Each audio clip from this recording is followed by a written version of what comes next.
Hello दोस्तों, मैं रजनी बुद्ध आपका स्वागत करती हूँ आपके अपने YouTube channel study point 123 by Rajni ma'am पर। देखिए दोस्तों, आज हम देखेंगे इलेक्ट्रॉनिक कॉन्फ़िगरेशन के बारे में। इलेक्ट्रॉनिक कॉन्फ़िगरेशन को हिंदी में बोला जाता है इलेक्ट्रॉनिक विन्यास। तो इस टॉपिक को दोस्तों हिंदी एंड इंग्लिश दोनों माध्यम के बच्चे इसको पढ़ सकते हैं। देखिए दोस्तों, ये अबाउ का नियम लिखा है जिसका विस्तृत वीडियो मैं पहले बना चुकी हूँ, तो आप वो वीडियो जरूर देख लीजिए। जैसे आप वो वीडियो देख लेंगे तो आपको इधर समझने में आसानी होगी। तो देखिए दोस्तों, यहाँ से मैंने इसका पूरा तो बनाया नहीं है, तो यहाँ से ये पता चलेगा दोस्तों कि देखिए जैसे अगर कोई इलेक्ट्रॉन है वो सबसे पहले कहाँ जाएगा। तो इलेक्ट्रॉन भरने का जो नियम है वो किसने दिया है दोस्तों? नील्स बोर ने दिया था, और उन्होंने एक दिया था अबाउ का नियम। तो लोग समझते हैं कि अबाउ किसी साइंटिस्ट का नाम होगा, जबकि दोस्तों ऐसा नहीं है। अबाउ एक शब्द है अपने प्रकार का, जो इलेक्ट्रॉनिक भरने का एक क्रम बताता है कि सबसे पहले इलेक्ट्रॉन कहाँ जाएगा। इलेक्ट्रॉन भरने का दोस्तों जो नियम होता है कि पहले इलेक्ट्रॉन निम्न ऊर्जा स्तर में आता है, इसके बाद इलेक्ट्रॉन उच्च ऊर्जा स्तर में जाता है। तो देखिए दोस्तों, पहले इलेक्ट्रॉन जो है हमारा 1s पे जाएगा, 1s के बाद 2s पे जाएगा, 2s के बाद 2p पे जाएगा, 2p से 3p पे जाएगा, 3s पर जाएगा, 3s के बाद जाएगा 3p पर, 3p से आएगा 4s पर, 4s के बाद जाएगा दोस्तों 3d पर, 3d के बाद आएगा 4p पर, 4p के बाद आएगा 4s पर, 4s के बाद जाएगा 4d पर, 4d से आएगा 5p पर, 5p से आएगा 6s पर, और 6s के बाद आएगा 4f पर। इसी प्रकार से दोस्तों इसका आगे क्रम चलता रहेगा। और आगे इसका विस्तृत वीडियो मैंने आपको पहले भी बताया कि वो बना चुकी हूँ, आप वो वीडियो जरूर देख लीजिए, तो आपको ये सारा समझ में आ जाएगा।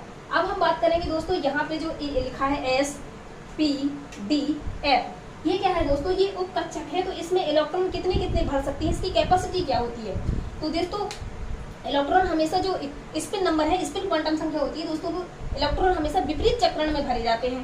तो आप देखिए दोस्तों कि यहाँ पे 2 इलेक्ट्रॉन तो S में भर जाएंगे, दूसरा वाला मार्कर पे ना, यहाँ देखिए दोस्तों कि यहाँ पे S में 2 इलेक्ट्रॉन भर जाएंगे, एक जाएगा अगर ऊपर की ओर तो दूसरा जाएगा नीचे की ओर। ऐसा दोस्तों कोई जरूरी नहीं है कि पहला वाला इलेक्ट्रॉन ऊपर की ओर और दूसरा वाला इलेक्ट्रॉन नीचे की ओर हो, बस लेकिन आपस में विपरीत चक्रण में होना चाहिए। चाहे पहले वाला नीचे दूसरे वाला ऊपर, या दूसरे वाला ऊपर पहले वाला नीचे हो जाए, इससे कोई फर्क नहीं पड़ता। इसका मतलब है दोस्तों कि S में अधिकतम इलेक्ट्रॉनों की संख्या कितनी हो सकती है? 2। अब देखिए दोस्तों P में, तो P में जो ब्लॉक होते हैं, ये कक्षकों की संख्या है, इसमें 3 कमरे होते हैं। तो एक एक कमरे में सर 2-2 इलेक्ट्रॉन आएंगे। तो दोस्तों पहले हम एक एक इलेक्ट्रॉन भरेंगे, देखिए इस तरीके से, और फिर इसके विपरीत भरेंगे। तो देखिए दोस्तों, इसके अगर हम तीनों कमरे फिल करते हैं तो P की जो अधिकतम कैपेसिटी होगी इलेक्ट्रॉन भरने की, इसमें कितने इलेक्ट्रॉन भरे जा सकते हैं दोस्तों? 6। इसी प्रकार से D में देखिए दोस्तों, पहले हम एक एक इलेक्ट्रॉन भरेंगे, इस प्रकार से एक एक इलेक्ट्रॉन भरेंगे। जब हमारे ये हाफ फील्ड फुल हो जाएगा, इसके बाद हम इसको रिपीटिशन करेंगे, यानी ये विपरीत चक्रण में इलेक्ट्रॉन आएंगे। इस प्रकार से देखिए दोस्तों, इसके D में 5 कमरे हैं। अगर 5 कमरे के फुल फील्ड इलेक्ट्रॉन हो जाते हैं तो इसमें अधिकतम इलेक्ट्रॉनों की संख्या कितनी हो जाएगी? 10। अब दोस्तों F पर आइए। F में दोस्तों 7 कमरे होते हैं, 1 2 3 4 5 6 7, और एक एक कमरे में दोस्तों 2-2 इलेक्ट्रॉन होते हैं। तो पहले हम इसको हाफ फील्ड करेंगे। हाफ फील्ड मतलब हाफ इलेक्ट्रॉन, यानी आधे इलेक्ट्रॉन पूरी तरीके से भर जाएंगे। जब यहाँ तक हाफ इलेक्ट्रॉन पूरा भर जाएगा, इसके बाद यहाँ पे अगला इलेक्ट्रॉन आएगा। तो देखिए दोस्तों, अगर F में हमारे 7 कक्ष होते हैं, और 7 कक्ष यदि पूरे फुल फिल्ड हो जाते हैं, तो इसमें टोटल इलेक्ट्रॉनों की संख्या हो जाएगी दोस्तों, वो कितनी हो जाएगी? 14। अब देखिए दोस्तों, हमने यहाँ पे इसके बारे में जान लिया है कि S में अधिकतम कमरे कितने होते हैं? एक कमरा होता है। तो इसमें अधिकतम इलेक्ट्रॉनों की संख्या कितनी हो जाएगी दोस्तों? 2। P में अधिकतम कमरों की संख्या कितनी होती है दोस्तों? 3। तो इसमें अधिकतम इलेक्ट्रॉनों की संख्या कितनी होगी? 6। इसमें D में कमरों की कितनी संख्या होती है दोस्तों? 5। तो अगर इसको हम फुलफिल्ड करते हैं तो अधिकतम इलेक्ट्रॉनों की संख्या कितनी हो जाएगी? 10। यहाँ पे दोस्तों F में देखिए, इसमें कक्षकों की संख्या अधिकतम कितनी है? 7, और एक कक्षक में दोस्तों 7 इलेक्ट्रॉन आते हैं। तो अगर इसके एक कक्षक में अगर दोस्तों 2 इलेक्ट्रॉन आते हैं तो इसको फुलफिल करने में कितने इलेक्ट्रॉन लगेंगे? 14 इलेक्ट्रॉन भर जाएंगे। इस प्रकार से दोस्तों हम आगे देखते हैं। ये तो हमने इनकी कैपेसिटी के बारे में पढ़ लिया कि इसमें मैक्सिमम इलेक्ट्रॉन रखें। एक यहाँ पे देखिए दोस्तों मिनिमम देखिए दोस्तों, अगर मिनिमम और एक हो जाएगा मैक्स, शॉर्ट में लिख देती हूँ। यहाँ देखो दोस्तों, अगर मिनिमम रखें और मैक्स रखें, यानी अधिकतम, अगर इसमें S में मिनिमम रखेंगे 1 और अधिकतम हो सकता है 2, ये हम S की बात कर रहे हैं दोस्तों। अगर हम P में देखिए दोस्तों, यहाँ पे मिनिमम हो सकता है 1 और अधिकतम हो सकते हैं 6। इसके बाद दोस्तों D में देखिए, इसमें मिनिमम हो सकता है 1, अधिकतम हो सकते हैं 10। एफ में देखिए दोस्तों, इसमें मिनिमम हो सकता है एफ 1 और अधिकतम हो सकता है दोस्तों 14। इससे ज्यादा इसकी कैपेसिटी नहीं है। कम से कम इसमें आप 1 इलेक्ट्रॉन रखेंगे, कम से कम इसमें 0 भी रख सकते हैं, लेकिन अगर 0 रखेंगे तो उसका अस्तित्व ही खत्म हो जाएगा। तो आप यहाँ पे देखिए कि इसमें मिनिमम 1 इलेक्ट्रॉन और अधिकतम कितना हो जाएगा, जो इसकी अधिकतम कैपेसिटी होगी। इसमें कुछ ऐसी कंडीशन होगी जहाँ पे वो आगे हम बताएंगे, वो अपवाद की श्रेणी में आएगी, जब यहाँ पे इसमें एक भी इलेक्ट्रॉन ना होगा, उसे हमें 0 से शुरू करना पड़ेगा। अर्थात यदि किसी के इलेक्ट्रॉन की 0 कैपेसिटी होती है तो वो अपना अस्तित्व खत्म कर देता है, लेकिन क्रोमियम और कॉपर इस रूल को फॉलो नहीं करते हैं, वो अपवाद की श्रेणी में आते हैं, जो मैं आपको आगे कराऊंगी। अब देखेंगे दोस्तों हम इसको भरते कैसे हैं इलेक्ट्रॉन और कैसे इसका यूज करते हैं। तो बने रहिए दोस्तों पूरी वीडियो में, आपको जरूर समझ में आएगा। देखिए दोस्तों, जैसे हमने यहाँ लिखा 1 2 3 4 5 6 7 8 9 और ये है 10। तो दोस्तों देखिए, ये तो हमारा क्या है, इलेक्ट्रॉनिक विन्यास है, ये हमारा क्या है, एटॉमिक नंबर है। ये क्या है दोस्तों, हमारा एटॉमिक नंबर है। यहाँ पे लिखेंगे दोस्तों हम सिंबल, क्या लिखेंगे हम, सिंबल। तो हम देखते हैं दोस्तों कि 1 किसका होता है, हाइड्रोजन का, 2 किसका होता है, हीलियम का, 3 किसका होता है, lithium, 4 beryllium, 5 boron, 7 carbon, 8 nitrogen, 8 किसका हो जाएगा, ऑक्सीजन, 9 किसका हो जाएगा, 9 हो जाएगा दोस्तों फ्लोरीन का, और 10 किसका हो जाएगा, नियोन का। वैसे दोस्तों मैं इसकी विस्तृत वीडियो पहले बना चुकी हूँ, आप उस वीडियो को देख लीजिए तो आपको ये पता चल जाएगा इनको कैसे याद करना है। अब दोस्तों यदि हमें इसका इलेक्ट्रॉनिक कॉन्फ़िगरेशन बनाना है, इलेक्ट्रॉनिक कॉन्फ़िगरेशन बनाना है, तो देखिए यहाँ पे इलेक्ट्रॉनिक कॉन्फ़िगरेशन, तो देखिए दोस्तों हाइड्रोजन में तो एक ही है, इसलिए हो जाएगा 1s1। यहाँ पे देखिए दोस्तों हीलियम, हीलियम में कितने इलेक्ट्रॉन है, 2, तो इसमें कितना हो जाएगा, 1s2। इसके बाद देखिए दोस्तों लिथियम, लिथियम में कितने इलेक्ट्रॉन है, 3।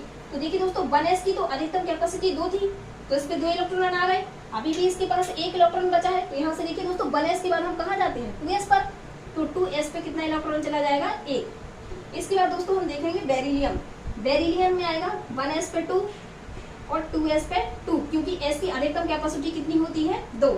इसके बाद दोस्तों बोरॉन देखिए, तो बोरॉन में 1s पे 2 2s पे 2। अब देखें दोस्तों यहाँ पे इसकी अधिकतम कैपेसिटी खत्म हो गई है, लेकिन इसके पास अभी भी 1 इलेक्ट्रॉन बचा है। तो यहाँ से देखिए दोस्तों 2s के बाद हमारा कहाँ जाएगा, 2p पर, तो जो अगला इलेक्ट्रॉन है दोस्तों वो कहाँ चला जाएगा, 2p1। आप काउंट कर लीजिए, 2 2 4 और 1 5 इलेक्ट्रॉन हो गए हमारे किसके, बोरॉन के। अब हम बात करेंगे कार्बन की, तो कार्बन में देखिए दोस्तों 1s पे 2 2s पे 2 2p पर 6। तो देखिए दोस्तों नहीं, 2 इलेक्ट्रॉन लगाएंगे, सॉरी। अब यहाँ पे दोस्तों काउंट कर लिए, 2 2 4 और 2 6, तो ये किसके हो गए, हमारे कार्बन की। इसी प्रकार से हम आगे इसी क्रम को आगे बढ़ाते हुए 2 2s2 2p3, तो ये कौन हो जाएगा हमारा, नाइट्रोजन। इसी प्रकार से हम ऑक्सीजन का बनाएंगे, तो 1s2 2s2 2p4। आगे देखिए दोस्तों क्लोरीन का यदि हम बनाते हैं तो कैसा बनेगा, 1s2 2s2 2p5। और आगे देखो दोस्तों नियोन का बनाएंगे तो कैसा हो जाएगा, 1s2 2s2 2p6। तो देखिए दोस्तों आप काउंट कर लीजिए, 6 और 2 8, नहीं 6 और 2 8 और 2 10। तो देखिए दोस्तों हमने नियोन तक यानी 1 से एटॉमिक नंबर परमाणु क्रमांक 1 से 10 तक की इलेक्ट्रॉनिक कॉन्फ़िगरेशन यानी इलेक्ट्रॉनिक विन्यास बनाना सीख लिए हैं। आशा करती हूँ दोस्तों आपको बहुत अच्छे से समझ में आ गए होंगे। आप लोग बताइए अगर आपको समझ में आ गए हो तो अन्य बच्चों को भी आ ही जाएंगे। तो मैं आशा करती हूँ दोस्तों आप पूरा वीडियो देखेंगे, आपको जरूर समझ में आएगा। इसके आगे की बनाने की कोशिश करते हैं, तो एक बार आप इसको अच्छे से देख लीजिए। आशा करूंगी दोस्तों आप इसको देखने के बाद अपने नोट्स में नोट कर लीजिए, ताकि एग्जाम के टाइम पे आप इसे अच्छे से इसकी प्रिपरेशन कर सकें। अब हम देखिए दोस्तों आगे का देखते हैं। हमने यहाँ तक 10 तक कंप्लीट कर लिए हैं, 10 के बाद हम 11 देखते हैं। तो 11 देखिए दोस्तों, 11 12 13 14 15 16 17 18 19 20। तो यहाँ पे देखिए दोस्तों हमारा जो 11 होता है वो किसका होता है, एटॉमिक नंबर सोडियम का। 12 किसका होता है, मैग्नीशियम का। 13 किसका होता है, एल्यूमिनियम का। 14 किसका होता है, सिलिकॉन का। 15 किसका होता है, फास्फोरस। 16 किसका होता है सल्फर, 17 क्लोरीन, 18 आर्गन का, 19 किसका होता है पोटेशियम का और 20 किसका होता है कैल्शियम का। 20 किसका हो जाएगा कैल्शियम का। अब हम देखिए दोस्तों यहाँ पे इलेक्ट्रॉनिक कॉन्फ़िगरेशन देखते हैं। तो अभी तक हमने 1 से 10 तक कंप्लीट कर लिया था। तो यहाँ पे देखो दोस्तों, यहाँ पे भी आएगा 1s2 2s2 2p6। अब आप यहाँ पे देखेंगे दोस्तों 6 और 2 कितना हो गया 8 और 2 10। लेकिन इसके पास अभी भी एक इलेक्ट्रॉन बचा है। तो हम यहाँ से देखेंगे दोस्तों कि हमने 2p के बाद हमारा इलेक्ट्रॉन कहाँ जाएगा 3s पर। तो ये दोस्तों हमारा जो अबाउ का नियम है ये इलेक्ट्रॉनिक कॉन्फ़िगरेशन बनाने के लिए वेरी वेरी इंपॉर्टेंट है, इसलिए हमें इसको समझना पड़ेगा। इसलिए दोस्तों मैंने इसको पढ़ाने से पहले आपको अबाउ का नियम पढ़ा दिया है। तो यहाँ पे देखिए दोस्तों आपके 2p के बाद क्या आएगा 3s। क्या आएगा दोस्तों 3s, और 3s पे कितना इलेक्ट्रॉन आएगा 1। तो आप इसको काउंट करिएगा। देखिए दोस्तों इसकी 11 इलेक्ट्रॉन हो गए होंगे जो कि हमारे सोडियम की इलेक्ट्रॉनिक कॉन्फ़िगरेशन को कंप्लीट करेगा। अब हम देखेंगे दोस्तों मैग्नीशियम का। तो 1s2 2s2 2p6 और इस पे कितना हो जाएगा 3s2। आगे हम बात करेंगे दोस्तों एल्यूमिनियम की। तो ये क्या हो जाएगा 1s2 2s2 2p6 3s2। अब हम देखेंगे दोस्तों कि यहाँ से 6 और 2 8 और 2 10 और 2 12, लेकिन हमारे एल्यूमिनियम के पास 13 इलेक्ट्रॉन है। तो हम यहाँ से देखेंगे दोस्तों कि 3s के बाद हमें कहाँ जाना है 3p पर। कहाँ जाना है दोस्तों 3p पर। तो फिर 3p पे कितना इलेक्ट्रॉन आ जाएगा 1। अब आगे देखो दोस्तों सिलिकॉन का बनाते हैं हम। तो 1s2 2s2 2p6 3s2 3p। यहाँ पे दोस्तों 1 था तो अब यहाँ पे क्या आ जाएगा 2। आगे देखिए दोस्तों फास्फोरस का हम बनाएंगे। तो 1s2 2s2 2p6 3s2 और ये क्या हो जाएगा 3p3। आगे देखेंगे हम सल्फर के लिए। तो 1s2 2s2 2p6 3s2 3p4। आगे देखेंगे दोस्तों हम क्लोरीन के लिए। तो 1s2 2s2 2p6 3s2 यहाँ पे हो जाएगा 3p5, क्योंकि हमारे p की जो अधिकतम कैपेसिटी है हम इस पे 6 इलेक्ट्रॉन तक रख सकते हैं। तो आगे देखिए अब हमें बनाना है आर्गन के लिए। तो आर्गन का क्या हो जाएगा 1s2 2s2 2p6 3s2 3p6। आगे देखेंगे दोस्तों हम पोटेशियम के लिए। तो 1s2 2s2 2p6 3s2। अब यहाँ पे देखिए दोस्तों 3p हमारा कंप्लीट हो चुका है, लेकिन हमारे पास पोटेशियम के पास एक इलेक्ट्रॉन अभी भी बचा होगा। चाहे तो आप काउंट कर लें 2 2 4 6 10 2 12 6 18, लेकिन हमारे पोटेशियम के पास 19 इलेक्ट्रॉन है। तो आप यहाँ से देखिए दोस्तों अबाउ के नियम से कि जब 3p फुल हो जाता है तो इसके बाद क्या आता है 4s। क्या आता है दोस्तों 4s। तो 4s पे एक इलेक्ट्रॉन आ जाएगा। अब हम देखेंगे दोस्तों कैल्शियम के लिए। तो 1s2 2s2 2p6 3s2 3p6 और यहाँ पे हो जाएगा दोस्तों 4s2। तो यहाँ पे आप देखेंगे दोस्तों कि हमने 1 से 20 तक के परमाणु क्रमांक के इलेक्ट्रॉनिक विन्यास को बनाना सीख लिया है। आशा करती हूँ दोस्तों ये आपको बहुत अच्छे से समझ में आया होगा।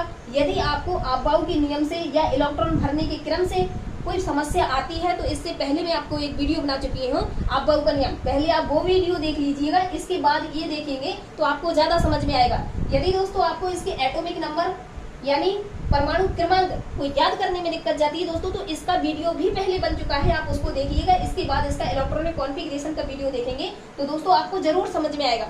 मैं आशा करती हूँ कि जितना मैंने पढ़ाया है आपको समझ में आया होगा। यदि दोस्तों आपको समझ में नहीं आता है आप वीडियो के अंत तक में बने रहिए, आपको जरूर समझ में आएगा। इसके लिए वीडियो को लाइक कर लीजिए, सब्सक्राइब करिए, शेयर करिए और कमेंट में मुझे अपनी राय जरूर बताइए कि आपको कैसा समझ में आ रहा है या मेरा पढ़ाना दोस्तों आपको कैसा लग रहा है। जय हिंद, जय भारत।